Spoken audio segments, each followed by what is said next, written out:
Let's talk a little bit about supplements and where your personal kind of perspective on supplements. Like, do we need them?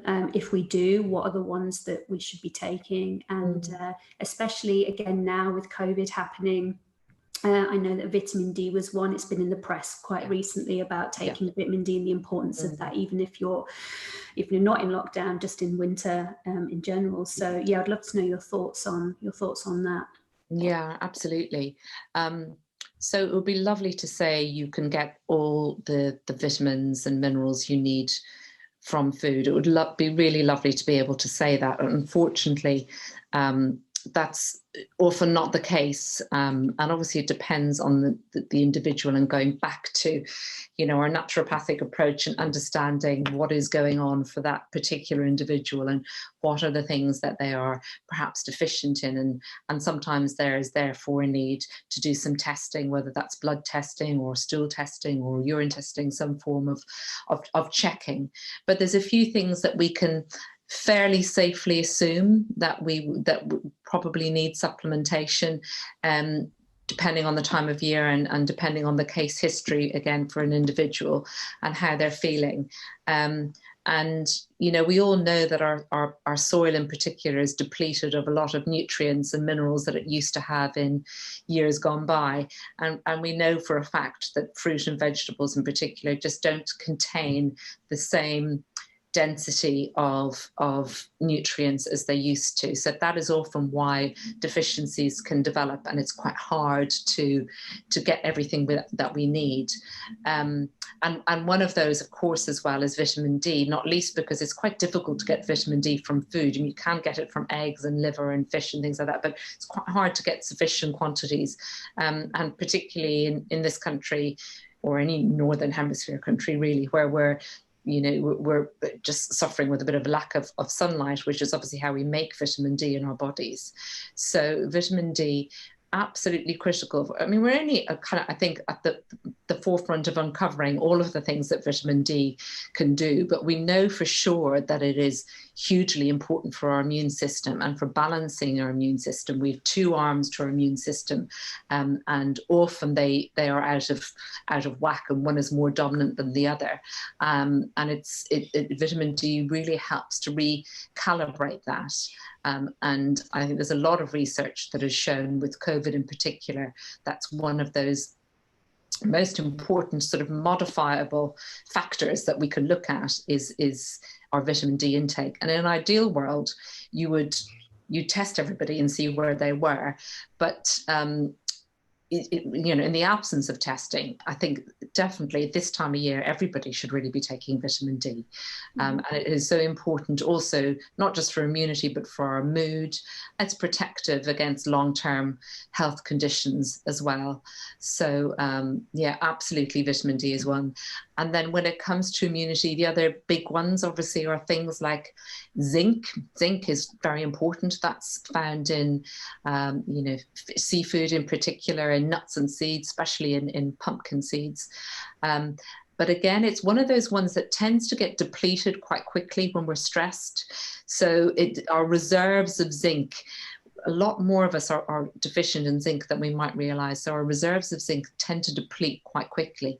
So yes, taking a supplement, particularly at this time of year, because it can stop that cycle of virus replication as well. So it's a really good one for viruses in particular. So that is definitely one to consider. And then obviously we touched on vitamin A, which is key for our immunity, because it really helps our mucosal lining. So in our nose, in our mouth, and in our gut, which are obviously key sort of immune sites where they're kind of forming barriers against pathogens or things coming in. And again, we can get quite a lot from food. We can get, through those orangey foodstuffs, and also vitamin A through obviously things like meat as well. So that's a big one. And then of course, vitamin C as well, hugely important in helping to raise our white blood cells, which fight infection.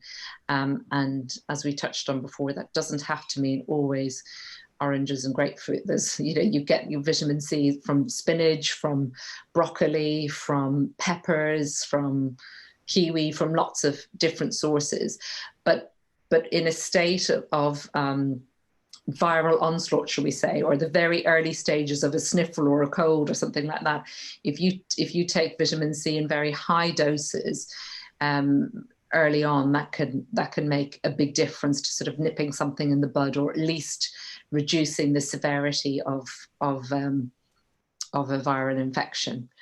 So I suppose they're the immune-based ones, alongside lovely things like elderberry has been shown to be really helpful against COVID, and quercetin, which is like a natural antihistamine. So those sorts of things, and beta-glucans, which you can find in mushrooms. Mushrooms are fabulous for our immunity. So those sorts of things are really important. Yeah, I've heard a lot about mushrooms recently, and as well in terms of supplementation, because this is the other thing. I think it's very confusing out there for people when they go out into somewhere like a health food store. I mean, there is so much. There's so much out there, and obviously, Truth is a supplement company. So like we are kind of like in this world, and we're trying to navigate this world. What's your experience of? Perhaps you can talk a little bit about kind of how do you decipher the good from the bad? Yeah, there's a lot of rubbish out there. Yeah, there is, and I always say the most expensive supplement is the one that you don't absorb. So you have to be really careful if you're buying the cheaper options, or sort of I don't want to name names, but I think you know where I'm going with this, the sort of cheaper options, or the kind of off-the-shelf jobs in big pharmacies, should we say. You tend to find that there's quite a lot of fillers in there, or that they're a cheaper form of something which the body doesn't absorb very well. So it's just going through you and not doing you very much good. So to a certain extent, I think being guided a little bit by price is quite helpful. Also being really aware of the companies that really break down their ingredient list, so you see the forms of things, the amount of whatever a nutrient it is, whether it's magnesium or D, so you understand fully how much is in there, and also whether there's any artificial sweeteners, or if there's a really long list of sort of fillers and other things in there, that's a bit of a sign as well. So I think that's a good place to start, and doing your research. And I think it is really confusing for people. I mean, I suppose partly through my studies, but also just through experience with clients and getting feedback from people on what works. You know, I do spend a lot of time scrutinizing supplements and making sure that they're good forms of things, and also that they're well absorbed. And obviously really love the fact that the Truth stuff is in liquid form, because that's a lot easier for the body to absorb.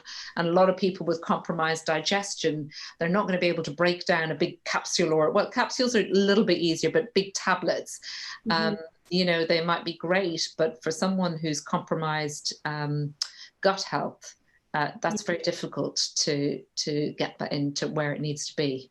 That makes sense. Yeah. It's a shame, isn't it? Because we hear from people saying, "Oh, I've tried curcumin's one. You know, I've tried curcumin supplement before. It doesn't do anything for me." Yeah. And it's probably because they've tried a supplement that's full of fillers, or it's not potent enough for it to actually do anything. Exactly. And they're getting conned out of it. I think usually as well, if you look at a supplement and it is really cheap, we get this on our comments all the time as well in our advertising. You can go to this shop and you can buy it for this price, and it's kind of like, well, yeah, but it's probably not going to. It's not going to make you feel much better. The vast majority of time. And I think you're absolutely right. And I think there's also a difference. There's a misconception that there's sort of the level of a nutrient that you need to correct a deficiency, which is one thing, but then there's the level of a nutrient that you need to have a therapeutic effect. And and that's where guidance from a nutritionist or some practitioner is going to help you to say that we're not just making sure you're not deficient in this, we actually want to use this supplement to have a real therapeutic effect on your health and make a difference. So it's understanding having that dose difference as well between, and you know, a lot of the cheaper alternatives will just give enough of that to sort of qualify to, you know, the RDA of a certain vitamin. But actually you need more of that if you're using vitamins or supplements in a therapeutic way to help treat someone and make someone better. Ideally, you're using some of them, you might use longer term or for specific period of time, but often you're going in there and saying, well, I really want to do something with this, and that's a fixed period of time. It might only be a month or 2 months, and you know, that's, you're dealing with things in a slightly different way, so you need a therapeutic dose. And there's obviously then the sort of the cornerstone or the pillar things that you're taking more long term to deal with, whether that's inflammation or to deal with you know, likely deficiencies that somebody has because of their lifestyle or their stress levels. So, you know, you work differently depending on people's needs.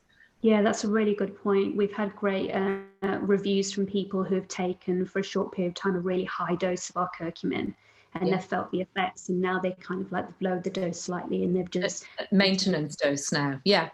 Yeah, absolutely. I think that's a good way to operate. And similarly with vitamin D, I often give people a loading dose, which might be quite high for a few weeks' time, and then you stabilize, or you look at a maintenance dose to get them through the rest of the winter. But you're making a bit of an assumption that their levels are probably a bit low to begin with, and you want to get going back to people sticking with habits, or even sticking with taking supplements, because with the best will in the world, people will start off week 1 taking their whatever it is every day, and then it sort of peters out. So if you can show them a difference or a benefit quite quickly with the loading dose where appropriate, depending on the individual, then you're more likely to get their buy-in to carry on with it as well.